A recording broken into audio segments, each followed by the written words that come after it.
خب دوستان ببینید الان ما نگین رو رسوندیم به مرحله سیگمنت 220. می‌بینید دوستان الان سنگ از نظر کیفیت تراش به شکل نهاییش نزدیک شده. روی سنگ خط و خشای زیادی داره. یک مرحله دیگه سیگمنت داریم، سیگمنت شماره 600 است. کار سیگمنت شماره 600 یا شماره 800 این هست که صرفا این خط و خشا رو از بین میبره و اگر عیب و ایراد جزئی داره برطرف میکنه. این سیگمنت شماره 600 هست. فوق العاده نرم.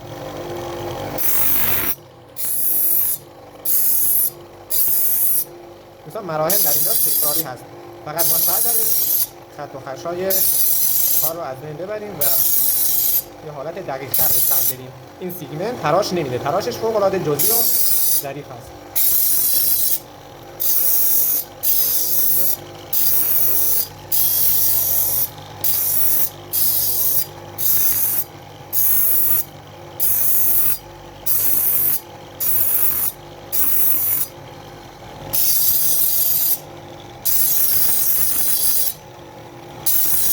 خب دوستان من سیگمنت شماره 600 رو زدم و دیدیم خط و خشاک از مرحله قبلی سیگمنت یعنی سیگمنت شماره 220 بود از بین رفت. خب حالا مجددا شروع می‌کنم. می‌خوام مراحل پولیش رو برم. مرحله پولیش 3 تا قسمت داره. سماده 220، 600 و 1200 که هرچین سماده بالاتر میره نرمتر میشه و پولیشدهی بهتری به سنگ میده. خب شروع می‌کنیم از اولین مرحله شماره سماده 220. من سنگ رو به چوب وصل کردم برای اینکه کنترل بیشتری روی سنگ داشته باشم و سنگ موقع پولیش داغ میشه، چون در اینجا دیگه ما از آب استفاده نمی‌کنیم. حرارتش برای اینکه من اذیت نکنه به چوب چسبوندمش.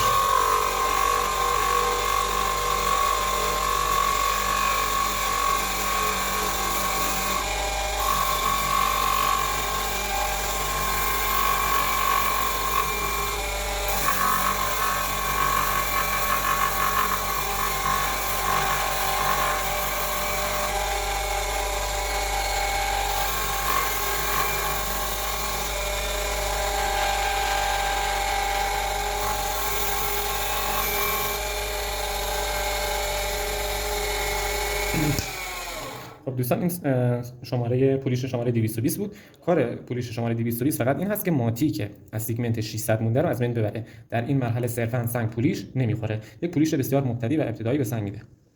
پولیش شماره 600.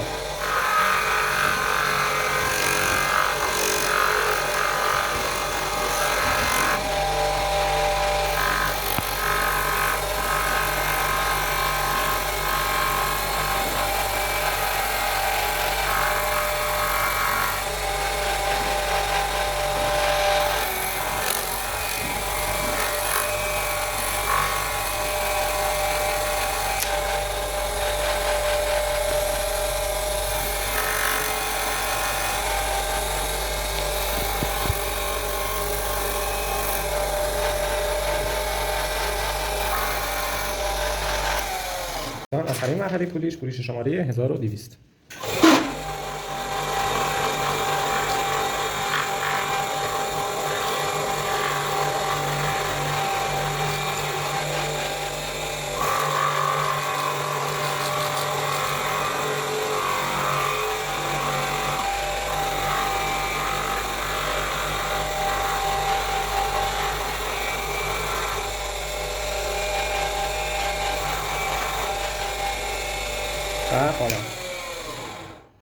خب دوستان توی نور کارگاه نور خیلی شدید بود، پولیش کار دیده نمیشد. بعدم به جایی که کیفیت پولیش بهتر مشخص بشه. این هم پایان آموزش تراش یمنی.